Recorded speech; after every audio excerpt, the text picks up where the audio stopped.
What's up mga Lodis, me again, Josel PH. Tagal-tagal na akong hindi nakapag-vlog Pero ito, sa ngayon mag-DIY tayo. Magpapalit tayo ng window mechanism itong Golden Cruise. Sa Pinas, Chevy Cruise to.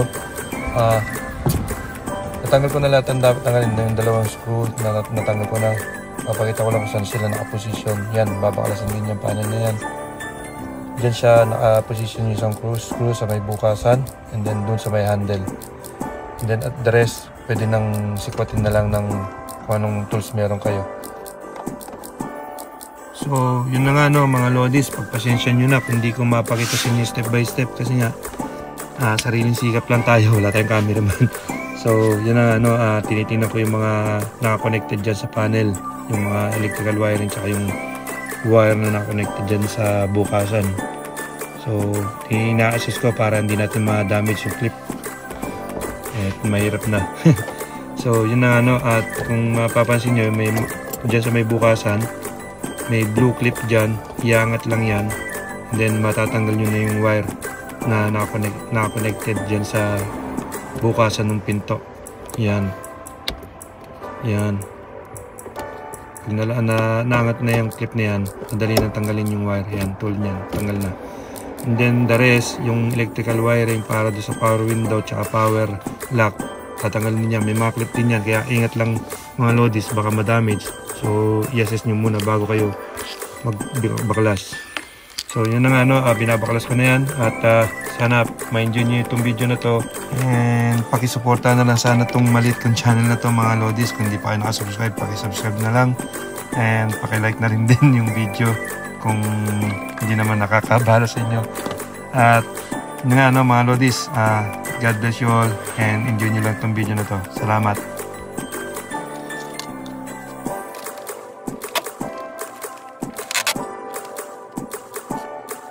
Ay mga Lodis, may nakalimutan pala akong tanggalin dyan yung bracket at dalawang screw lang din naman yan katulad nung sa panel. Gagamitan lang ng screwdriver yan para ma-access natin ng tuluyan yung window mechanism. Yan. Yung window mechanism na yan, meron niyang itong screw na 10 mil size yung size niya. So gagamitan lang yan ng rattle gun or power tools. Pero kung wala kayong power tools, ratchet lang muna, mano-mano. Tulad ko, wala akong power tools kaya magmamano-mano lang ako dyan. So nakabili nga pala ako ng replacement. Yan yung nabili ko. Salamat kayo paring Gian, sa kanya ko nakuha yan. So yun na nga gagamitan ko lang ng ratchet kaya medyo matagal-tagal to mga Lodis. Inaabot ako ng gabi dyan kung mapapansin nyo. Kaya nga wala akong power tools, tsagaan lang. Yan, bago ko tanggalin yung nasira, ina-assess ko muna, tinitingnan ko paano yung position para hindi tayo magkamali pagka pinalit na natin yung bago. Yan, assess nyo muna mga Lodi, baka mamaya hindi pala parehas, sayang lang ipagod. Yan, so kung natanggal nyo na yung 7 screw na sinasabi ko, madali lang baklasin. Mababaklas na mabilis lang yan. Kaso nga lang dahil wala akong power tools kaya medyo mano-mano ang gagawin ko dyan. Kaya tatagal talaga ako dyan sa paggawa na yan. Yan, itinan ko maigi, baka mamaya mayroong damage din yung ipapalit ko, sayang yung pagod. So yun lang mga Lodis.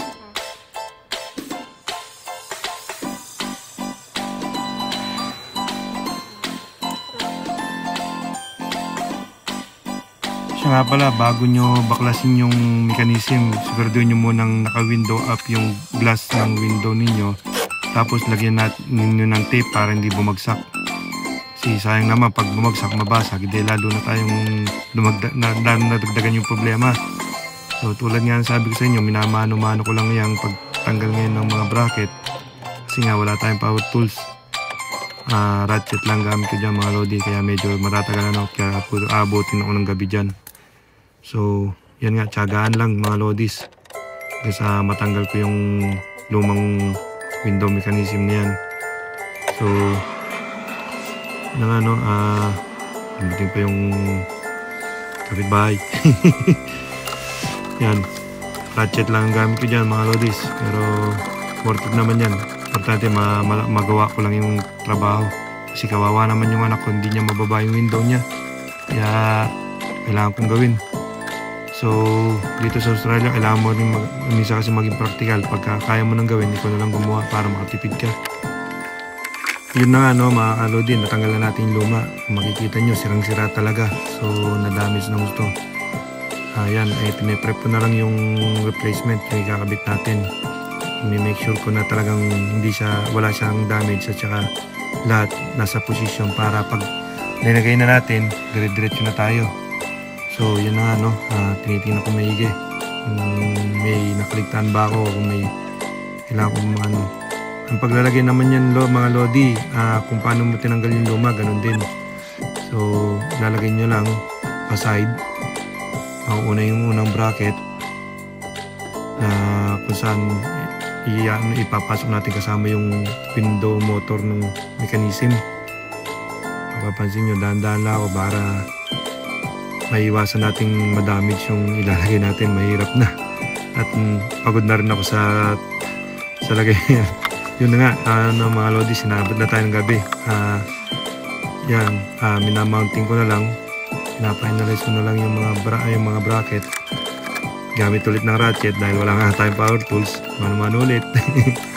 Kaya yan, sa awa ng Diyos, nailagay naman natin ng maayos yung replacement na wala naging problema. Naging fit naman siya dun sa dapat niyang kalalagyan. Yan, pinafinalize ko na lang para makabit na natin yung salamin. Tapos na testing natin moment of truth pagka tingnan natin kung umaandar talaga at hindi bulilyasi yung o hindi palpak yung gawa ko. So yan na, linagay ko na yung window, binaba ko kasi nga walang power, hindi ko maiangat yung mechanism, kaya binaba ko na lang yung window dahil wala nga akong power tools, kaya hindi ko na kailangan ilagay doon sa dapat niyang position. Pero kung may power tools ko, kailangan nakaangat yan para madali mong mahigpitan yung sa may holder ng window, sa may clamp ng window, yung clamp ng glass ba. Yan. Ulitin, mano-mano ulit ang paghigpit. Yan.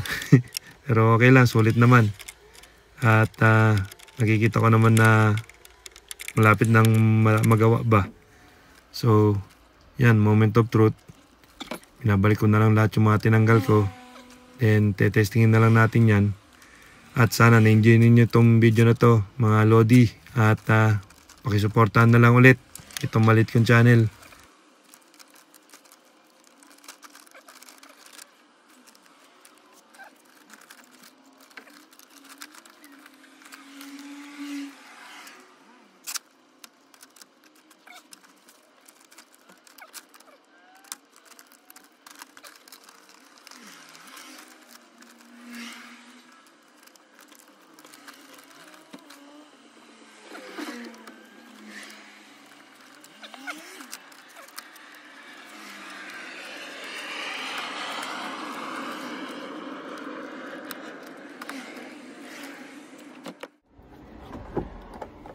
Moment of truth tayo, mga lodis. Binabalik ko lang yung door panel para matesting na natin tong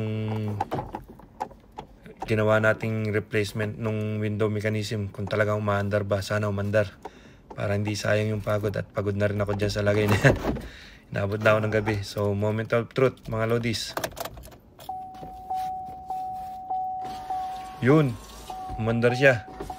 Salamat sa Diyos, hindi sayang yung pagod. So yan na nga, mga lodis, napandar na natin. So ipapaninalis ko na lang at babalik ko na lang lahat yung mga tinanggal ko.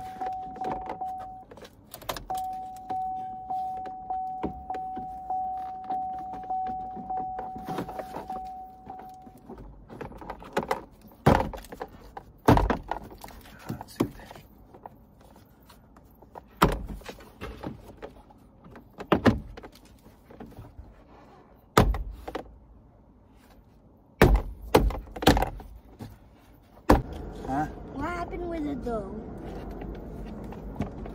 What happened with it?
Thank you, Lord.